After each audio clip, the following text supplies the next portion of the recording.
In publishing these short sketches, based upon the numerous cases in which my companion's singular gifts have made us the listeners to, and eventually the actors in, some strange drama, it is only natural that I should dwell rather upon his successes than upon his failures. And this is not so much for the sake of his reputation, for indeed it was when he was at his wit's end that his energy and his versatility were most admirable, but because where he failed it happened too often that no one else succeeded, and that the tale was left forever without a conclusion. Now and again, however, it chanced that even when he erred, the truth was still discovered.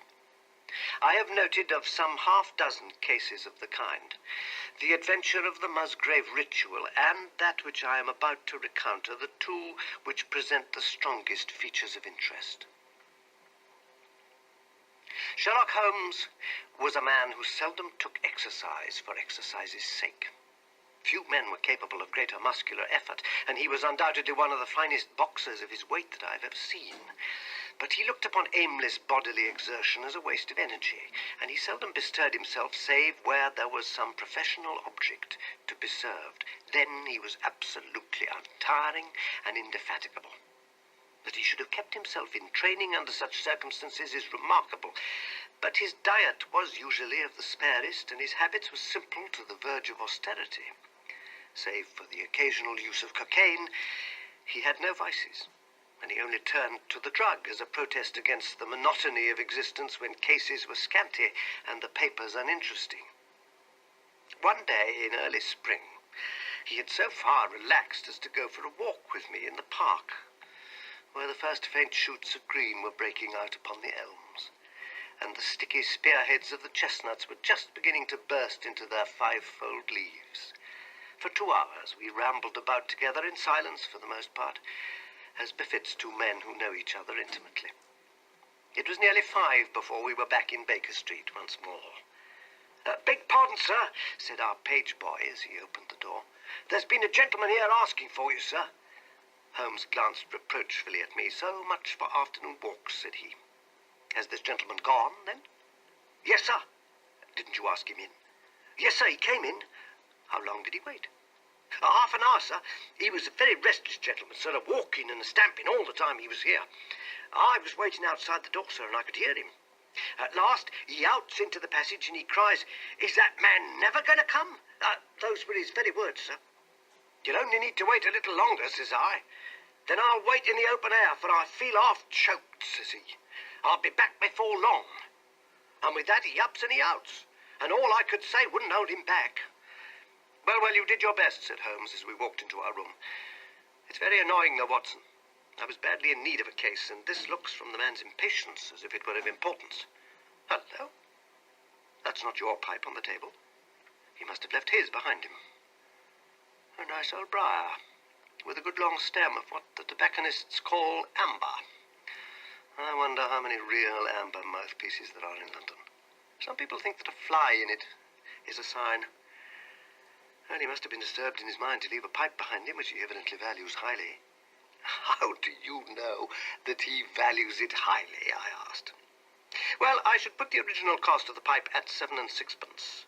Now, it has, you see, been twice mended, once in the wooden stem and once in the amber. Each of these mends, done as you observe with silver bands, must have cost more than the pipe did originally. The man must value the pipe highly when he prefers to patch it up rather than buy a new one with the same money." "Anything else?"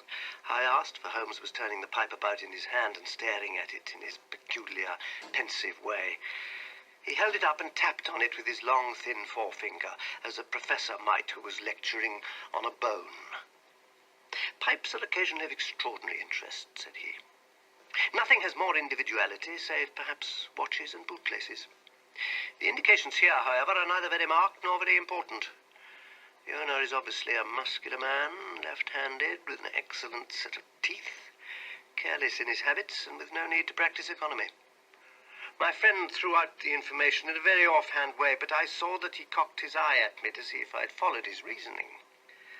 You think a man must be well-to-do if he smokes a 7-shilling pipe," said I. "This is Grosvenor mixture at 8pence an ounce," Holmes answered, knocking a little out on his palm.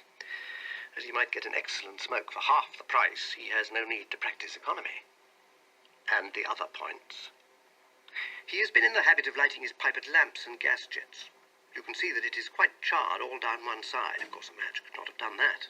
Why should a man hold a match to the side of his pipe? But you cannot light it at a lamp without getting the bowl charred. And it is all on the right side of the pipe. From that I gather that he is a left-handed man. You hold your own pipe to the lamp and see how naturally you, being right-handed, hold the left side to the flame. You might do it once the other way, but not as a constancy. This has always been held so. Then he has bitten through his amber. It takes a muscular, energetic fellow, and one with a good set of teeth, to do that.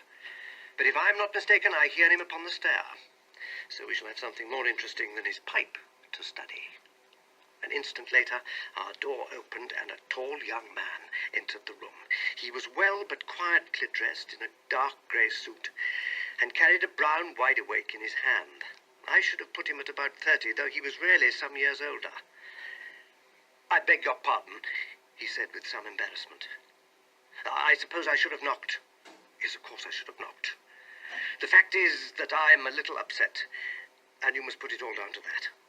He passed his hand over his forehead like a man who is half-dazed, and then fell rather than sat down upon a chair. "I can see that you've not slept for a night or two," said Holmes in his easy, genial way. "That tries a man's nerves more than work, and even more than pleasure. May I ask how I can help you?" "I wanted your advice, sir. I don't know what to do, and my whole life seems to have gone to pieces." "You wish to employ me as a consulting detective?" "Not only that. I want your opinion as a judicious man, as a man of the world. I want to know what I ought to do next. I hope to God you'll be able to tell me." He spoke in little, sharp, jerky outbursts, and it seemed to me that to speak at all was very painful to him, and that his will all through was overriding his inclinations.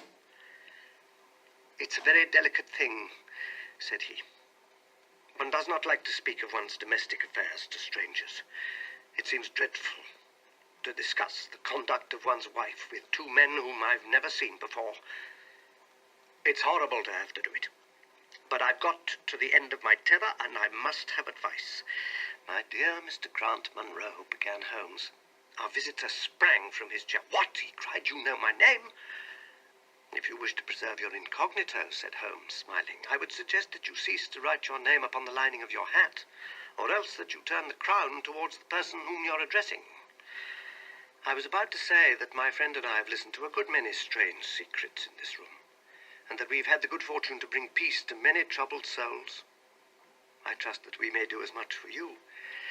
Might I beg you, as time may prove to be of importance, to furnish me with the facts of your case without further delay?" Our visitor again passed his hand over his forehead, as if he found it bitterly hard. From every gesture and expression I could see that he was a reserved, self-contained man, with a dash of pride in his nature, more likely to hide his wounds than to expose them.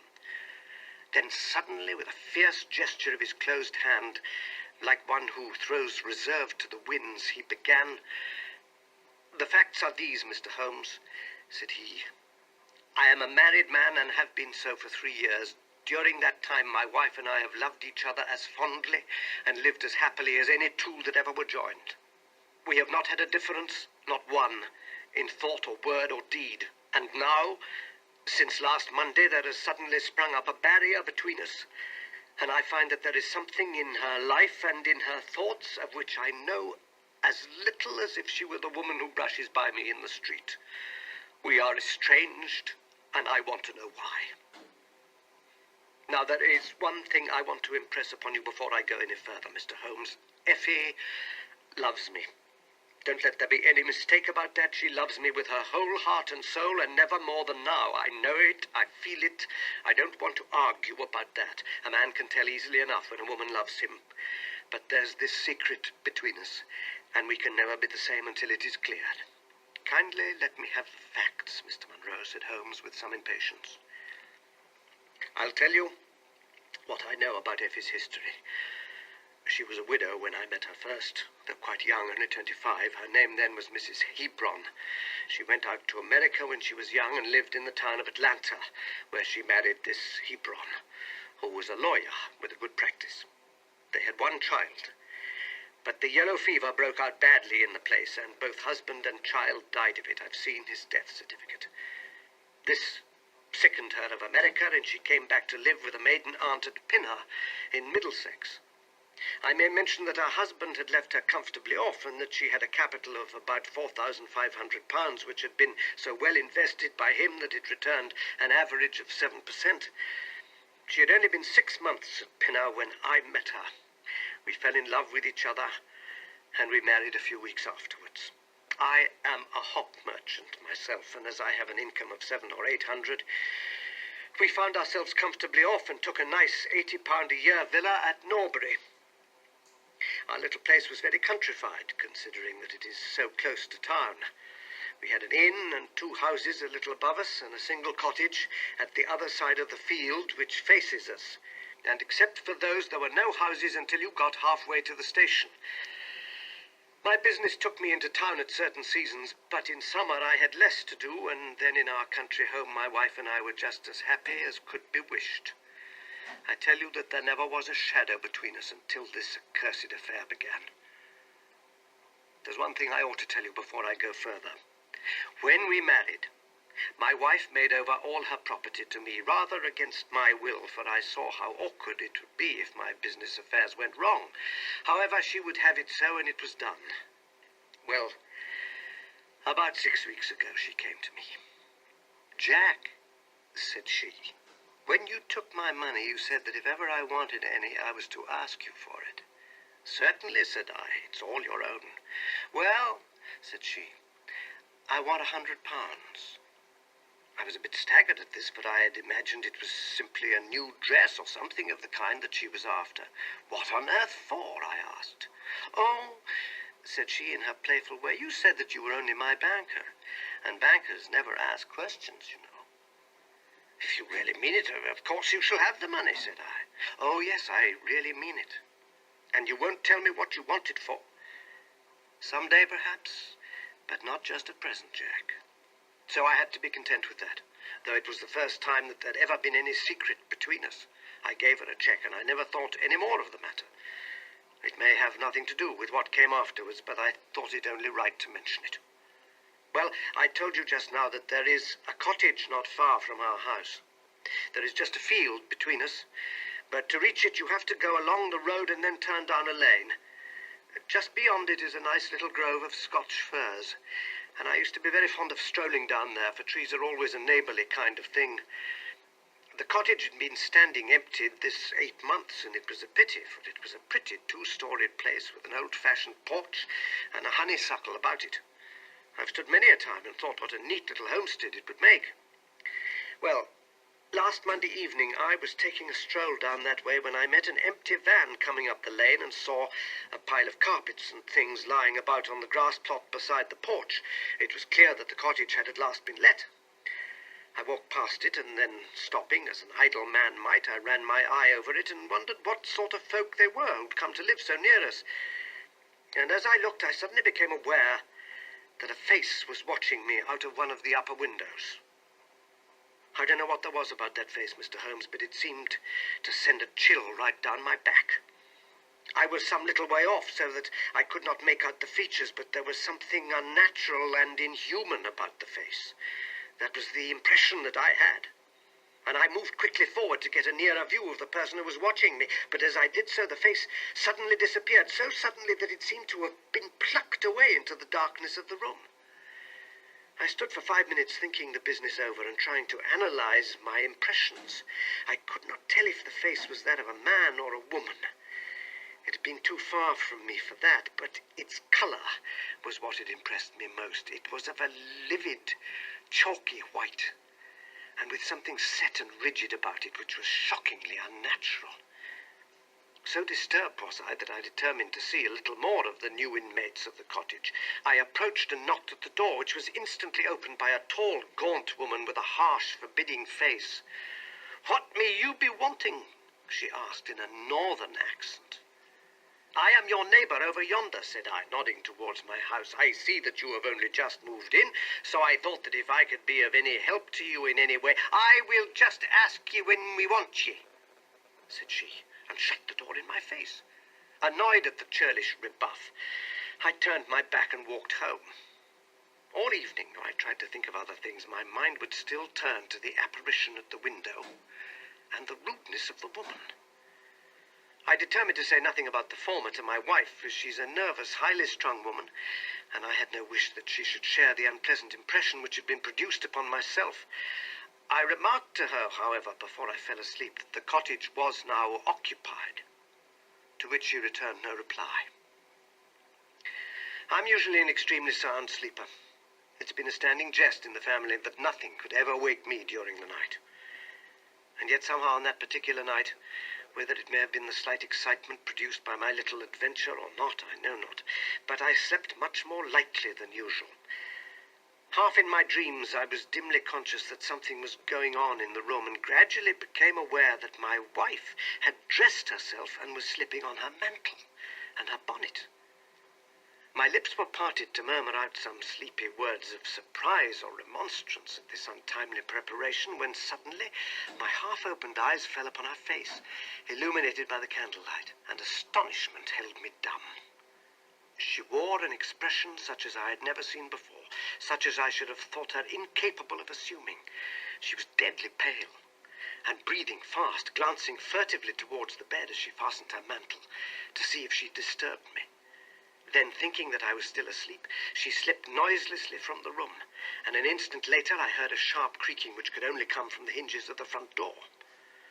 I sat up in bed and rapped my knuckles against the rail to make certain that I was truly awake. Then I took my watch from under the pillow. It was 3 in the morning.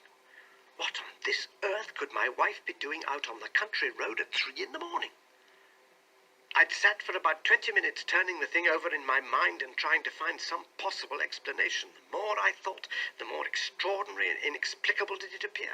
I was still puzzling over it when I heard the door gently close again, and her footsteps coming up the stairs. "Where in the world have you been, Effie?" I asked as she entered. She gave a violent start and a kind of gasping cry when I spoke. And that cry and start troubled me more than all the rest, for there was something indescribably guilty about them. My wife had always been a woman of a frank, open nature, and it gave me a chill to see her slinking into her own room and crying out and wincing when her own husband spoke to her. "You awake, Jack?" she cried with a nervous laugh. "Why, I thought that nothing could awake you. Where have you been?" I asked more sternly. "I don't wonder that you're surprised," said she, and I could see that her fingers were trembling as she undid the fastenings of her mantle. "Why, I never remember having done such a thing in my life before. The fact is that I felt as though I were choking and had a perfect longing for a breath of fresh air. I really think that I should have fainted if I'd not gone out. I stood at the door for a few minutes, and now I am quite myself again." All the time that she was telling me this story, she never once looked in my direction, and her voice was quite unlike her usual tones. It was evident to me that she was saying what was false. I said nothing in reply, but turned my face to the wall, sick at heart, with my mind filled with 1,000 venomous doubts and suspicions. What was it that my wife was concealing from me? Where had she been during that strange expedition? I felt that I should have no peace until I knew, and yet I shrank from asking her again, after once she had told me what was false. All the rest of the night I tossed and tumbled, framing theory after theory, each more unlikely than the last. I should have gone to the city that day, but I was too disturbed in my mind to be able to pay attention to business matters. My wife seemed to be as upset as myself, and I could see from the little questioning glances which she kept shooting at me that she understood that I disbelieved her statement and that she was at her wit's end what to do. We hardly exchanged a word during breakfast, and immediately afterwards I went out for a walk that I might think the matter out in the fresh morning air. I went as far as the Crystal Palace, spent an hour in the grounds, and was back in Norbury by 1 o'clock. It happened that my way took me past the cottage, and I stopped for an instant to look at the windows and to see if I could catch a glimpse of the strange face which had looked out at me on the day before. As I stood there, imagine my surprise, Mr. Holmes, when the door suddenly opened and my wife walked out. I was struck dumb with astonishment at the sight of her, but my emotions were nothing to those which showed themselves upon her face when our eyes met. She seemed for an instant to wish to shrink back inside the house again, and then seeing how useless all concealment must be, she came forward with a very white face and frightened eyes which belied the smile upon her lips. "Ah, Jack," she said, "I've just been in to see if I can be of any assistance to our new neighbors." "Why do you look at me like that, Jack? You're not angry with me?" "So," said I, "this is where you went during the night." "What do you mean?" she cried. "You came here, I'm sure of it. Who are these people that you should visit them at such an hour?" "I have not been here before." "How can you tell me what you know is false?" I cried. "Your very voice changes as you speak. When have I ever had a secret from you? I shall enter that cottage and I shall probe the matter to the bottom." "No, no, Jack, for God's sake," she gasped in uncontrollable emotion. Then, as I approached the door, she seized my sleeve and pulled me back with convulsive strength. "I implore you not to do this, Jack," she cried. "I swear that I will tell you everything some day, but nothing but misery can come of it if you enter that cottage." Then, as I tried to shake her off, she clung to me in a frenzy of entreaty. "Trust me, Jack," she cried. "Trust me only this once. You will never have cause to regret it. You know that I would not have a secret from you if it were not for your own sake. Our whole lives are at stake in this. If you come home with me, all will be well. If you force your way into that cottage, all is over between us." There was such earnestness, such despair in her manner that her words arrested me, and I stood irresolute before the door. "I will trust you on one condition, and on one condition only," said I at last. "It is that this mystery comes to an end from now. You are at liberty to preserve your secret, but you must promise me that there shall be no more nightly visits, no more doings which are kept from my knowledge. I am willing to forget those which are past if you will promise that there shall be no more in the future." "I was sure that you would trust me," she cried with a great sigh of relief. "It shall be just as you wish. Come away, oh, come away, up to the house." Still pulling at my sleeve, she led me away from the cottage. As we went, I glanced back, and there was that yellow, livid face watching us out of the upper window. What link could there be between that creature and my wife? Or how could the coarse, rough woman who I'd seen the day before be connected with her? It was a strange puzzle, and yet I knew that my mind could never know ease again until I had solved it. For 2 days after this, I stayed at home, and my wife appeared to abide loyally by our engagement, for as far as I know, she never stirred out of the house. On the 3rd day, however, I had ample evidence that her solemn promise was not enough to hold her back from this secret influence which drew her away from her husband and her duty. I'd gone into town on that day, but I returned by the 2:40 instead of the 3:36, which is my usual train. As I entered the house, the maid ran into the hall with a startled face. "Where is your mistress?" I asked. "I think she's gone out for a walk," she answered. My mind was instantly filled with suspicion. I rushed upstairs to make sure that she was not in the house. As I did so, I happened to glance out of one of the upper windows and saw the maid with whom I'd just been speaking running across the field in the direction of the cottage. Then, of course, I saw exactly what it all meant. My wife had gone over there and had asked the servant to call her if I should return. Tingling with anger, I rushed down and hurried across, determined to end the matter once and forever. I saw my wife and the maid hurrying back along the lane, and I did not stop to speak with them. In the cottage lay the secret which was casting a shadow over my life. I vowed that, come what might, it should be a secret no longer. I did not even knock when I reached it, but turned the handle and rushed into the passage. It was all still and quiet upon the ground floor. In the kitchen, a kettle was singing on the fire, and a large black cat lay coiled up in the basket. But there was no sign of the woman whom I had seen before. I ran into the other room, but it was equally deserted. Then I rushed up the stairs, only to find 2 other rooms empty and deserted at the top. There was no one at all in the whole house.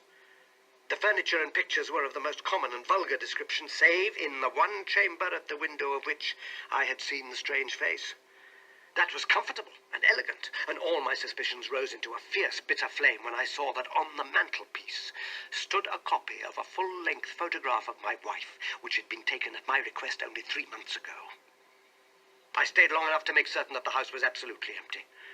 Then I left it, feeling a weight at my heart such as I had never had before. My wife came out into the hall as I entered my house, but I was too hurt and angry to speak with her, and pushing past her, I made my way into my study. She followed me, however, before I could close the door. "I am sorry that I broke my promise, Jack," said she, "but if you knew all the circumstances, I am sure that you would forgive me."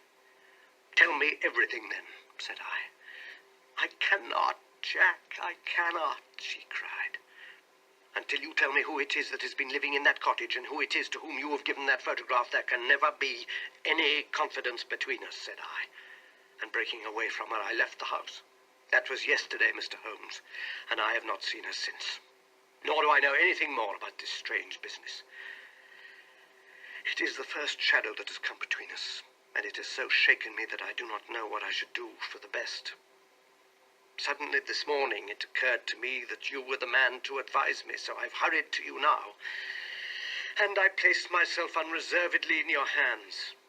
If there is any point that I have not made clear, pray question me about it, but above all, tell me quickly what I am to do, for this misery is more than I can bear. Holmes and I had listened with the utmost interest to this extraordinary statement, which had been delivered in the jerky, broken fashion of a man who is under the influence of extreme emotion. My companion sat silent now for some time with his chin upon his hand, lost in thought. "Tell me," said he at last, "could you swear that this was a man's face which you saw at the window? Each time that I saw it, I was some distance away from it, so that it is impossible for me to say. You appear, however, to have been disagreeably impressed by it. It seemed to be of an unusual color and to have a strange rigidity about the features. When I approached, it vanished, with a jerk. How long is it since your wife asked you for £100? Nearly 2 months. Have you ever seen a photograph of her first husband? No, there was a great fire at Atlanta very shortly after his death, and all her papers were destroyed. And yet she had a certificate of death? You say that you saw it?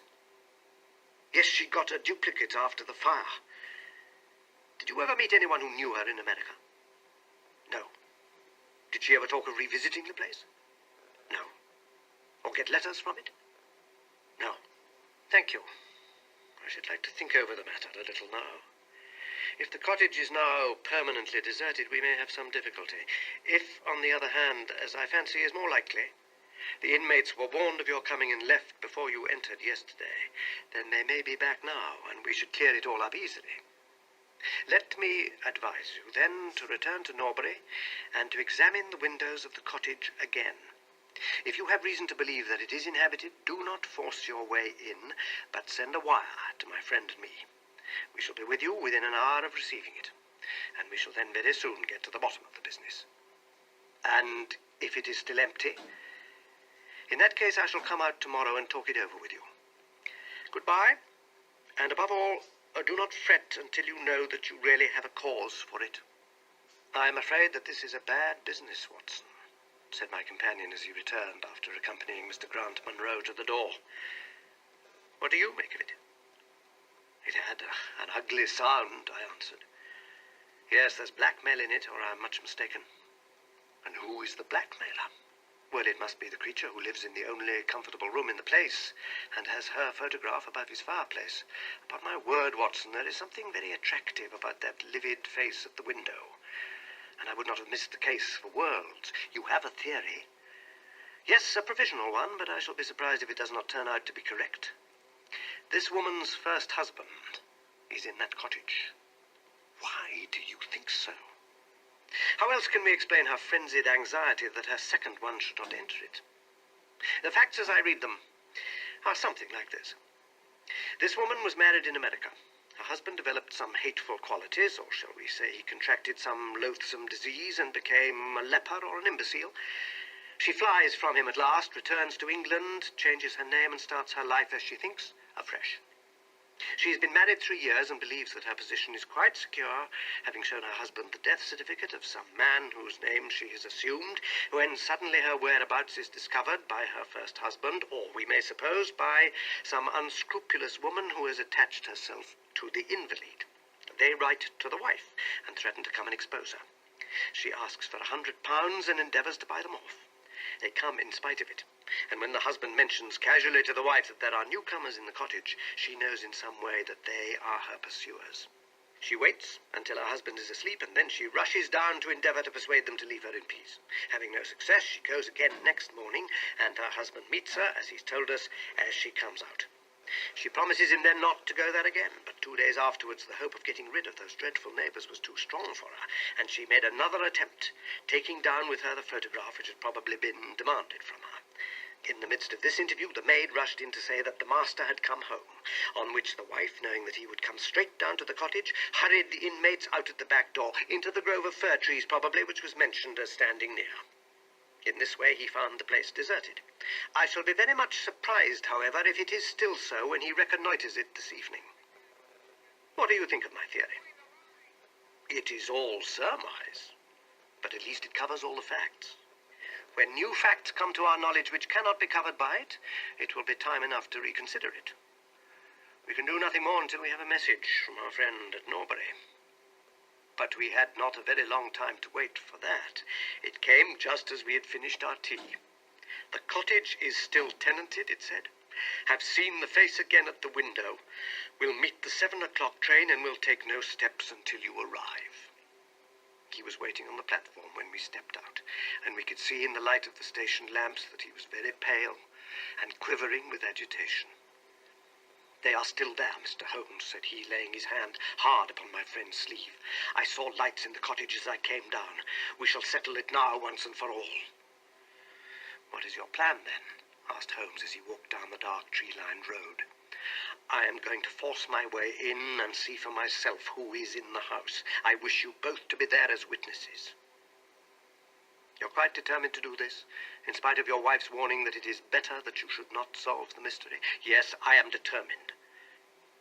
Well, I think that you are in the right. Any truth is better than indefinite doubt. We had better go up at once. Of course, legally, we are putting ourselves hopelessly in the wrong, but I think that it is worth it. It was a very dark night, and a thin rain began to fall as we turned from the high road into a narrow lane, deeply rutted, with hedges on either side. Mr. Grant Munro pushed impatiently forward, however, and we stumbled after him as best we could. There are the lights of my house, he murmured, pointing to a glimmer among the trees. And here is the cottage, which I am going to enter. We turned a corner in the lane as he spoke, and there was the building close beside us. A yellow bar falling across the black foreground showed that the door was not quite closed, and one window in the upper story was brightly illuminated. As we looked, we saw a dark blur moving across the blind. There is that creature, cried Grant Munro. You can see for yourselves that someone is there. Now follow me, and we shall soon know all. We approached the door. But suddenly a woman appeared out of the shadow and stood in the golden track of the lamplight. I could not see her face in the darkness, but her arms were thrown out in an attitude of entreaty. For God's sake, don't, Jack, she cried. I had a presentiment that you would come this evening. Think better of it, dear. Trust me again, and you will never have cause to regret it. I have trusted you too long, Effie, he cried sternly.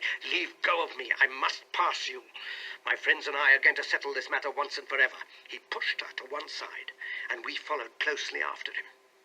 As he threw the door open, an old woman ran out in front of him and tried to bar his passage, but he thrust her back, and an instant afterwards we were all upon the stairs. Grant Munro rushed into the lighted room at the top, and we entered at his heels. It was a cosy, well-furnished apartment, with 2 candles burning upon the table and 2 upon the mantelpiece. In the corner, stooping over a desk, there sat what appeared to be a little girl.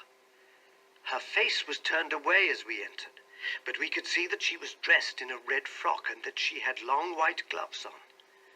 As she whisked round to us, I gave a cry of surprise and horror. The face which she turned towards us was of the strangest livid tint, and the features were absolutely devoid of any expression. An instant later, the mystery was explained. Holmes, with a laugh, passed his hand behind the child's ear. A mask peeled off from her countenance, and there was a little coal-black negress, with all her white teeth flashing in amusement at our amazed faces. I burst out laughing, out of sympathy with her merriment. But Grant Munro stood staring, with his hand clutching at his throat. "My God," cried he, "what can be the meaning of this?"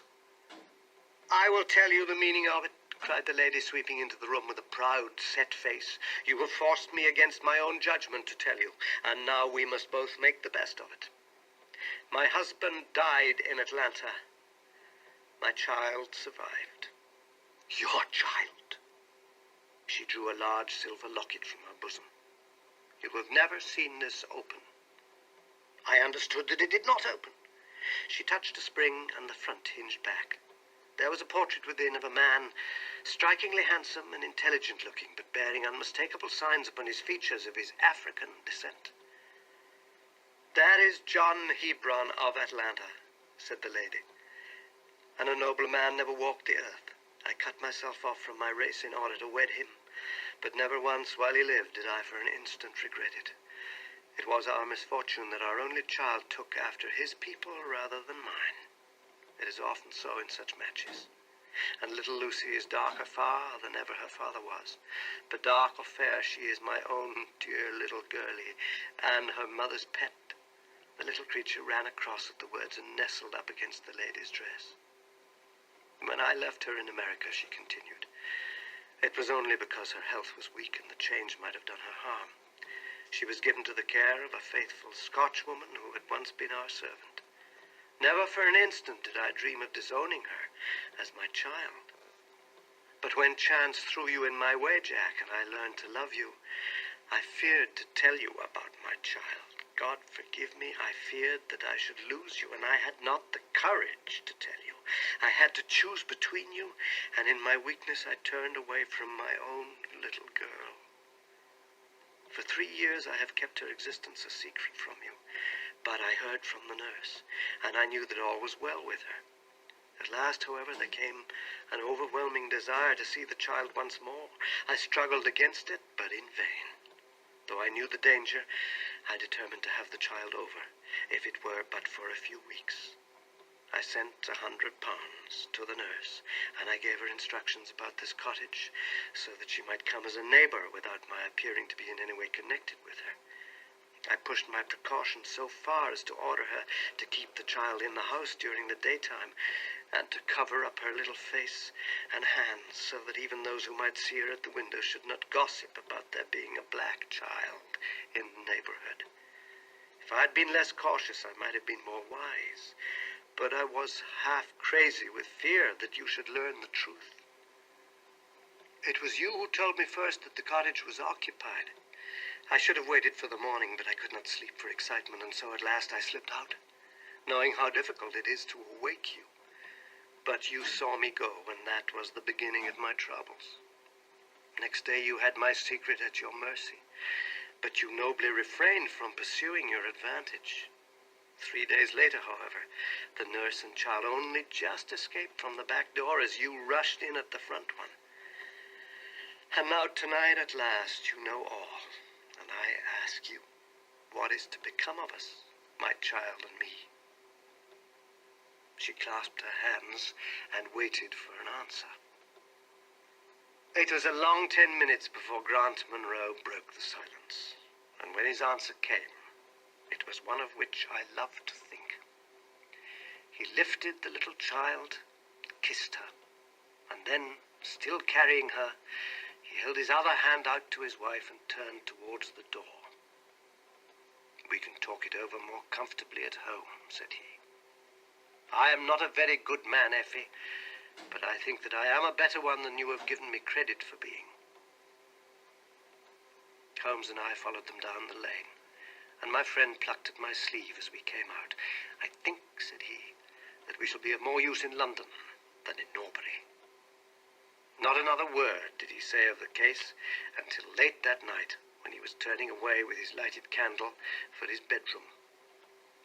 "Watson," said he, If it should ever strike you that I'm getting a little overconfident in my powers, or giving less pains to a case than it deserves, kindly whisper Norbury in my ear, and I shall be infinitely obliged to you.